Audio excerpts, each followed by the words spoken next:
want to tell one. Darth. Boy, this is a no-win situation. But go ahead, Blanche. In 1985, NBC executives thought they had a wholesome show about 4 older women. But behind the scenes, something darker was happening. Scenes were being cut. Footage was being destroyed. One particular moment with Blanche was so shocking that producers ordered it burned. For decades, everyone believed it was gone forever. Then in 2024, a crew member's secret archive surfaced online. What viewers found wasn't the sweet grandmothers they remembered, and changed everything people thought they knew about the Golden Girls. It all started in the early 1980s when Brandon Tartikoff, a top NBC executive, went to visit his elderly aunt in Miami. What he found there wasn't what anyone would expect from TV's idea of old age. Her apartment wasn't silent or sad. Instead, it was alive with gossip, jokes, and quick comebacks between her and her friends. These weren't fragile old women sitting quietly. They were full of attitude, and that image stuck in his head. He returned to NBC with an idea most people would have laughed off.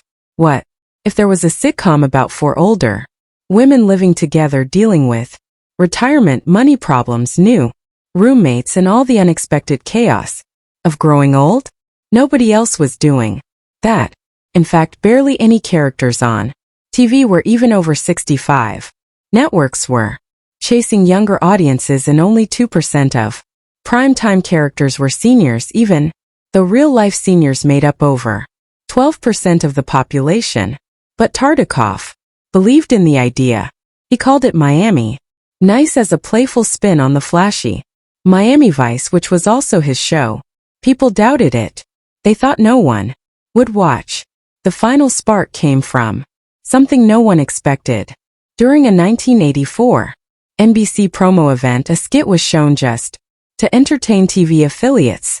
Basically, fun little scene with older actresses joking around in a retirement home. But the laughs were real. The response was bigger than anyone predicted. That silly little skit planted a seed. When NBC tested the idea with real audiences in early 1985, over 75% rated it excellent. That was unheard of, especially for a show about old ladies. The early drafts were bold. One had a gay butler named Coco who lived with the women. He was actually in the pilot but got cut afterward because test audiences went wild for Estelle Getty's character, Sophia. So Coco was dropped and Sophia stayed. It was one of those lucky accidents that helped the show work. Underneath all the humor was something grounded in the real Miami of the 1980s. And that wasn't some sunny beach paradise. It was a city filled with scandal. In 1983, a fire in a retirement home killed 12 people because of neglect. In 1984, a widow was tricked by her lover and lost her life savings. There were scams everywhere. Evictions, stolen pensions, elder abuse. The crime rate in Miami was one of the highest in the country, and the city was still dealing with the aftermath of the Mariel boat lift. Harris took all of this chaos and disguised it in the form of comedy. She even visited retirement communities to listen. What she found was surprising. Older people weren't just fading away. Many were dating again. Some were having affairs. Some were just trying to survive. She brought all of that into the show, not with a lecture but with a laugh. As the characters came together, each actress brought something deeply personal. B. Arthur almost didn't join. She thought the role of Dorothy was too much like her old show Ma. NBC wasn't thrilled about her either. They wanted Elaine Stretch, but her audition was so full of cursing that it completely backfired. In the end, the producers promised B that Dorothy's story would be different. Her husband would cheat on her. She'd struggle with finding her voice again. That promise worked. B agreed, but by season 5 she was ready to leave. She stuck around until season 7, but then she walked away even though the show was still pulling in 20 million viewers each week. Off-screen she didn't get along with Betty White. She even called her a pain in the neck for always playing to the audience. Still she left behind one of TV's most iconic roles. Betty White, meanwhile, was never supposed to play Rose.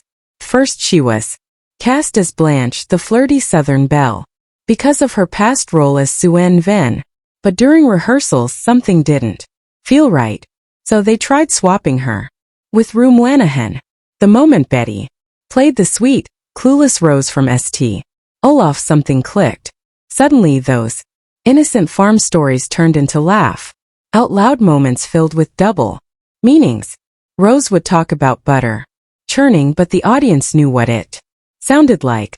NBC worried about pushing the limit, but the line stayed in. Betty wasn't thrilled at first. She didn't want to be TYP cast again. But the role won her an Emmy in 1986. And behind the scenes the tension with B. Arthur continued. At one point B even called her the C word. But on screen, their chemistry was gold. Rue Lanahan got the part of Blanche thanks to that same switch. She'd originally been lined up to play the sweet one Rose because she'd done that kind of role before on Ma. But when she stepped into Blanche's heels everything changed. She leaned into it. The writers gave her lines about having hundreds of lovers, hinted at wild threesomes, and made her character push boundaries no one expected on TV back then. Off-screen, Rue's life wasn't all glamorous. Her fifth marriage had just ended. She was struggling, but she brought all that pain and freedom into Blanche, and her performance earned her an Emmy in 1987. Later, she met a fan named Michael J. LaRue at a pet photo shoot. They became friends, and years after her death he opened the Rue LaRue Cafe in her honor. Even served her old hangover remedy, espresso sprayed scrambled eggs made with a cappuccino machine. Estelle Getty, who played Sophia, was the surprise of them all. In real life she was younger than B. Arthur by just 1 year, but she played Dorothy's mother so convincingly thanks to heavy makeup and a whole lot of Sicilian fire. Every morning she sat for 45 minutes while makeup artists aged her up. She even had a facelift in real life, which made it harder to make her look old in later seasons. Her audition was unforgettable. She started swearing in Sicilian, making up curses on the spot, stuff that nearly got her banned.